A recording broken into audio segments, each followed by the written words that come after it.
This video is going to cover what is a notice to cease, which is basically a form or notice you give to the tenant when they're not abiding by the terms of the lease, how to structure it, and the consequences if you don't structure it properly.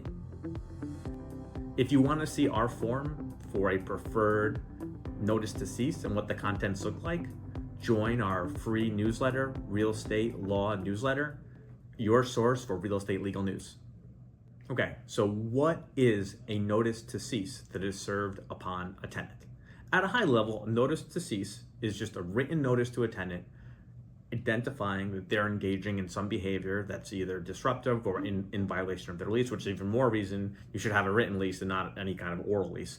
But a specific document you give to the tenant notifying them that they're breaching a lease, or if there is no lease, engaging in some kind of unacceptable behavior. It's, imagine your tenant is playing loud music at night, they're fighting with other tenants, some disruptive behavior. That is what you're going to serve. That is when you're going to serve this notice to cease. Let's talk about what are the key elements, key parts that you need to have for a well-drafted notice to cease, which can set up the ultimate basis for an eviction if the tenant doesn't comply. First, the notice to cease needs to be very, very specific. The tenant needs to be fully aware of what their conduct is. So keep in mind, the idea is you're giving them notice of some conduct that they need to fix.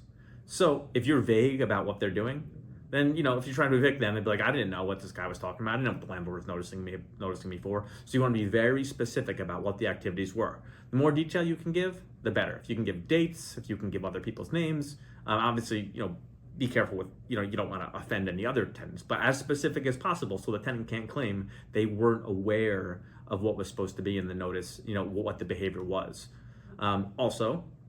So that's part one of what should be in this lease. You also want to have the lease directed to the right people. For example, we have these tenants. A lot of people might be, residing at the apartment. You want to make sure to get the names right for who the people are that are engaging in the behavior, just so the lease can be accurate. Then the next question naturally is, how much time do they get to fix the problem? Obviously, they just did something wrong. They breached the lease. They engaged in unacceptable behavior. They need time, in fairness, to fix the issue. How much notice should you give to the tenant?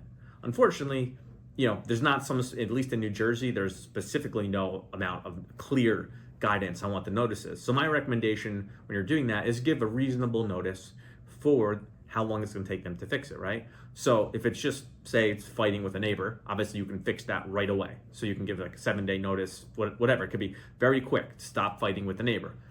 On the other hand, if they have an abandoned car parked in the back of a yard and they have to have a mechanic come or arrange for a towing service, maybe 7 days is not fair. Give them 2 weeks in that case.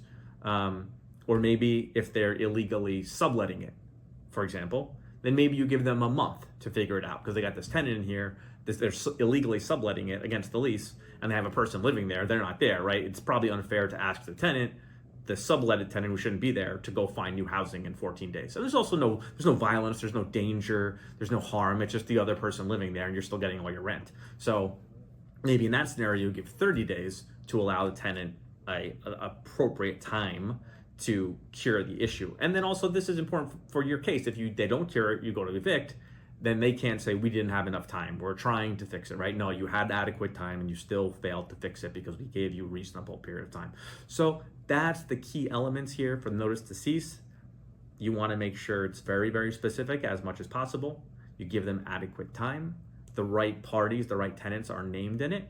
And in terms of service, how you should give it to them, I would recommend overnight mail using FedEx, UPS, something that can be tracked. And as a backup, you can serve regular mail, hand deliver it, second form of service that shows that they have limited grounds to complain or allege that they haven't received it.